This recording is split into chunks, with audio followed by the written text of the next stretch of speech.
Hello friends, டெஸ்லாவோட சிஇஓவாக வேலை செய்கிறதுக்கு Elon Musk வந்து 50,000 கோடி வந்து சம்பளம் கேட்டதாகவும் அதை வந்து டெஸ்லாவோட போர்ட் ஆஃப் டைரக்டர்ஸ் ஒத்துக்கிட்டதாகவும் ஒரு நியூஸ் வந்திருக்கு.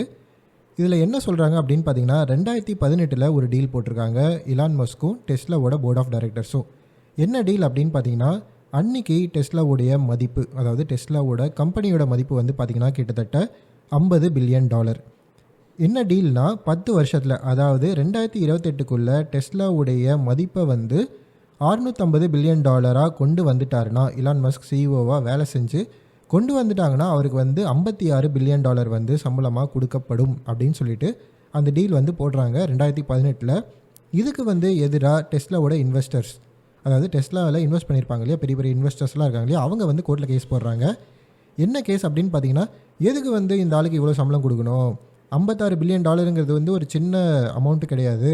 அதுவும் $650 பில்லியன், ஒருவேளை 2028 $650 பில்லியன் கம்பெனியோட மதிப்பு இருந்தாலும் அதில் கிட்டத்தட்ட 10% வந்து இவருக்கு எப்படி வந்து இவருக்கு சம்பளமாக கொடுக்க முடியும் அப்படின்னு சொல்லிட்டு டெஸ்லாவோட இன்வெஸ்டர்ஸ் எல்லாம் வந்து கோர்ட்டில் வந்து கேஸ் போடுறாங்க.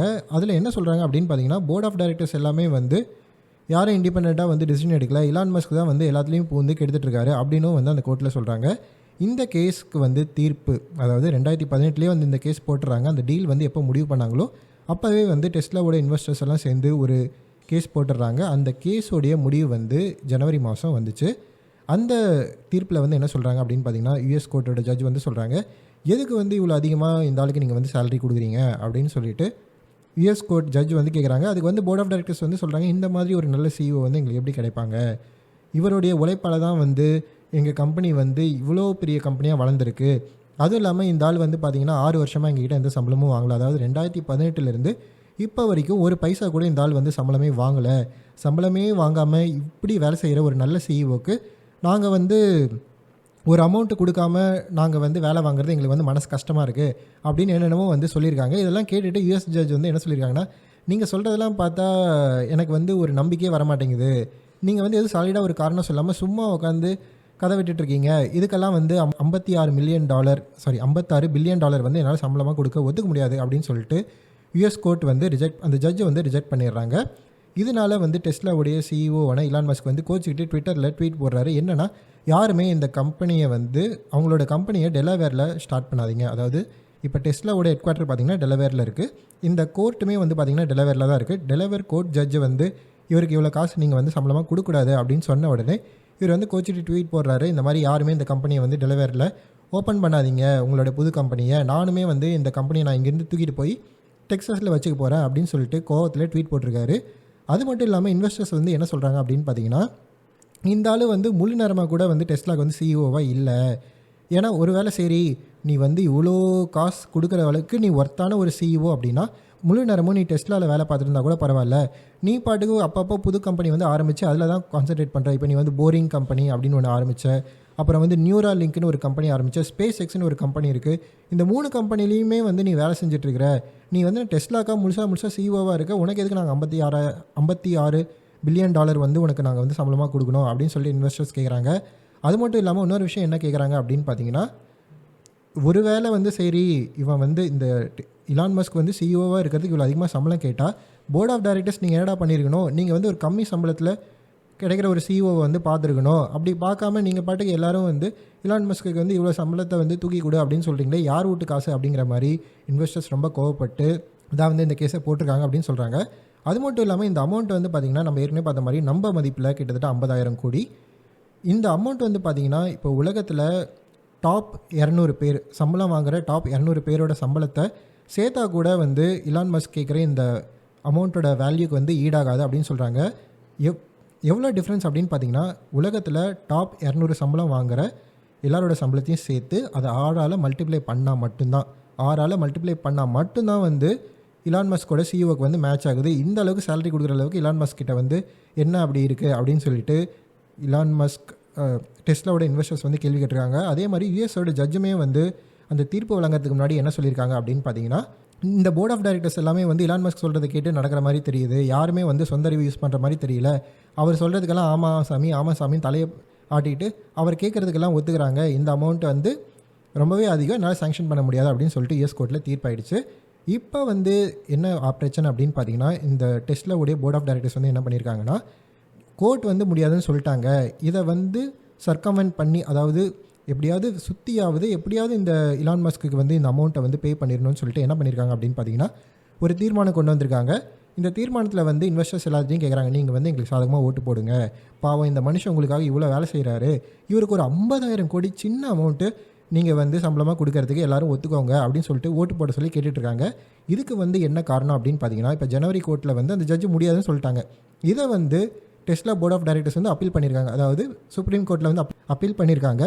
ஒருவேளை அந்த அப்பீல்லையும் இலான் மஸ்க்கு இவ்வளோ சம்பளம் கொடுக்க முடியாது, கொடுக்கக்கூடாது அப்படின்னு ஜட்ஜ் வந்து திருப்பி சொல்லிட்டாங்கன்னா, மறுபடியும் வந்து இந்த சேலரியை வந்து ரீநெகோஷியேட் பண்ணியே ஆகணும். இதுக்கு பயந்துட்டு ஒருவேளை சுப்ரீம் கோர்ட்டில் போனாலும் எப்படியும் அவனுக்கு முடியாதுன்னு தான் சொல்ல போகிறாங்க. ஏன்னா ஒருவேளை $650 பில்லியன் அந்த கம்பெனியாக இலான் மஸ்க் அதை வந்து மாற்றிட்டாலும், இப்போ வந்து பார்த்திங்கன்னா 2018 50 பில்லியன் இருந்துச்சு. இப்போ 2028 $650 பில்லியன் மாறினாலும் இவ்வளோ காசை வந்து யார் கொடுப்பாங்க? கிட்டத்தட்ட 10% கம்பெனியோட வேல்யூ வந்து ஒரு ஆளுக்கு சம்பளம் அப்படின்னா வந்து யாருமே ஒத்துக்க மாட்டாங்க. இதே தான் வந்து டெஸ்லாவோட போர்ட் ஆஃப் டைரக்டர்ஸ் வந்து எக்ஸ்பெக்ட் பண்ணுறாங்க. ஒருவேளை சுப்ரீம் கோர்ட் போனாலுமே வந்து இந்த கேஸ் வந்து ஜெயிக்காது அப்படின்னு சொல்லிட்டு, எப்படியாவது இவருக்கு இவ்வளோ பெரிய அமௌண்ட்டை வந்து தூக்கி கொடுத்துடணும் அப்படின்னு சொல்லிட்டு இந்த மாதிரி ஒரு புது தீர்மானத்தை கொண்டு வந்து, அதுக்கு வந்து நீங்கள் எங்களுக்கு ஓட்டு போடுங்க, எங்களுக்கு சாதகமாக ஓட்டு போடுங்க அப்படின்னு சொல்லிட்டு எல்லார்ட்டையும் வந்து கேட்டிருக்காங்க. அது மட்டும் இல்லாமல் இப்போ ஒரு விஷயம் நடந்திருக்கு. என்ன அப்படின்னு பார்த்தீங்கன்னா, ரீசெண்டாக டெஸ்லா வந்து பார்த்திங்கன்னா நிறையா பேரை கிட்டத்தட்ட 10% ஆஃப் த கம்பெனி எம்ப்ளாயீஸை வந்து ஃபயர் பண்ணியிருக்காங்க. இதுக்கு வந்து டெஸ்லா உடைய எம்ப்ளாயீஸ் எல்லாத்துக்குமே வந்து இலான் மஸ்க் வந்து ஒரு மெயில் அனுப்பிச்சிருக்காரு. என்ன மெயில் அப்படின்னு பார்த்தீங்கன்னா, உங்கள் யாரையுமே வந்து எனக்கு கம்பெனி விட்டு அனுப்ப மனசு இல்லை, இந்த விஷயத்த செய்யணும்னு நினைக்கும் போது நான் ரொம்பவே வெறுக்கிறேன், ஆனாலும் வேறு வழி இல்லை, உங்களை வந்து நான் வேலையை விட்டு தூக்கி தான் ஆகணும், ஏன்னா வந்து டிமாண்ட் இல்லை அப்படி இப்படின்னு சொல்லிட்டு ஏகப்பட்ட விஷயங்களை வந்து மெயிலில் போட்டு அனுப்பிச்சிருக்கிறாரு. எல்லோரும் வந்து என்ன கேள்வி கேட்குறாங்கன்னா, ஏன்டா 10% எம்ப்ளாயி எங்களுக்கு வந்து உங்களால் காசு கொடுக்க முடியாது, ஆனால் உனக்கு 50,000 கோடி வந்து சம்பளம் கொடுக்கணுமா, நீ வாங்குற அந்த சம்பளத்தை கொஞ்சம் குறைச்சி வாங்கினா கூட எங்களோட வேலை மிஞ்சிருக்குமே அப்படின்னு சொல்லிட்டு எல்லோரும் ஃபீல் பண்ணுறதா தெரியுது. அது மட்டும் இல்லாமல் பார்த்தீங்கன்னா, டெஸ்லாவுடைய நிலைமை இந்த வருஷம் ரொம்ப மோசமாகவே இருக்குது அப்படின்னு தான் சொல்லணும். ஏன்னா பார்த்தீங்கன்னா, உலகளவில் எலக்ட்ரிக் வெஹிக்கிளோட டிமாண்ட் வந்து கம்மி ஆகிடுச்சு. இப்போ ஏற்கனவே வந்து எலக்ட்ரிக் வெஹிக்கிள் பிஸ்னஸில் வந்து என்ட்ரு ஆகலான்ட்டு நிறைய கம்பெனி வந்து யோசிச்சுட்டு இருந்தாங்க. அதில் ஆப்பிளும் ஒன்று. ஆப்பிள் வந்து பார்த்திங்கன்னா கடையை சாத்திட்டாங்க. எப்பா சாமி, உங்களோட டிமாண்டெல்லாம் பார்க்கும்போது எங்களுக்கு பிஸ்னஸ் செய்யணுங்கிற மனசே வரமாட்டேங்குது அப்படின்னு சொல்லிட்டு அவங்க 600 பேரை ஃபயர் பண்ணியிருக்காங்க. அதாவது இந்த எலக்ட்ரிக் காரை வந்து தயாரிக்கிறதுக்காக ஒரு 600 பேரை வந்து ஹயர் பண்ணியிருந்தாங்க. அந்த 600 பேர் கொண்ட டீமை வந்து ஃபயர் பண்ணியிருக்காங்க. அதே மாதிரி ஃபோர்டு கம்பெனியுமே வந்து பார்த்திங்கன்னா, நாங்களும் எலக்ட்ரிக் வெஹிக்கிள்குள்ளே என்ட்ராக போகிறோம் அப்படின்னு சொல்லிட்டு இருந்தாங்க. இப்போ இவங்களுமே வந்து இல்லை வேணாம், டிமாண்ட் வந்து ரொம்ப கம்மியாக இருக்குது, அதனால நாங்கள் வரல அப்படின்னு சொல்லிட்டு அவங்களும் பேக் அடிச்சிட்டாங்க. அது மட்டும் இல்லாமல் பார்த்திங்கன்னா, டெஸ்லாவுடைய வரலாறுலேயே 2022க்கு அப்புறம் இந்த வருஷம் தான் வந்து ரொம்ப கம்மியான டெலிவரிஸ் வந்து பண்ணியிருக்காங்க. அது மட்டும் இல்லாமல் டெஸ்லாவுடைய கார்ஸில் வந்து நிறைய சேஃப்டி இன்சிடென்ட் வேறு ரீசெண்ட் டைம்ஸில் நிறையா வந்து ஆகியிருக்கு.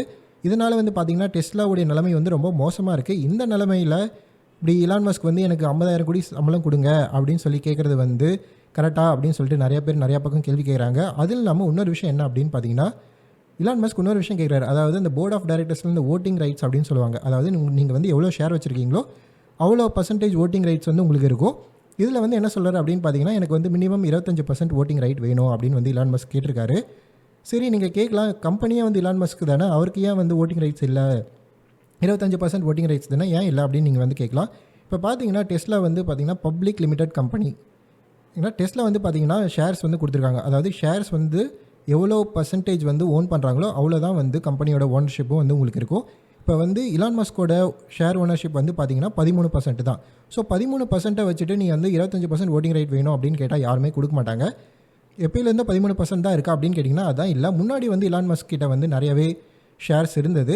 அந்த ஷேரை விற்று தான் அவர் வந்து ட்விட்டர் வாங்கினார். ட்விட்டரை வாங்கிட்டு அதன் மூலயமா தான் இவருடைய ஷேர் பர்சன்டேஜ், அதாவது கம்பெனி ஓனர்ஷிப் வந்து குறைஞ்சிருக்கு. அதுக்கப்புறம் அதாவது டெஸ்லாவோட ஷேரெல்லாம் விற்றுட்டு இன்னும் வந்து எனக்கு வந்து நீ 25% ஓட்டிங் ரைட்ஸ் கொடு அப்படின்னு சொல்லிட்டு இவரை வைக்கிற டிமாண்ட் எல்லாமே வந்து கொஞ்சம் கூட நியாயமாகவே இல்லை அப்படின்னு சொல்லிட்டு எல்லோரும் பேசிக்கிறாங்க.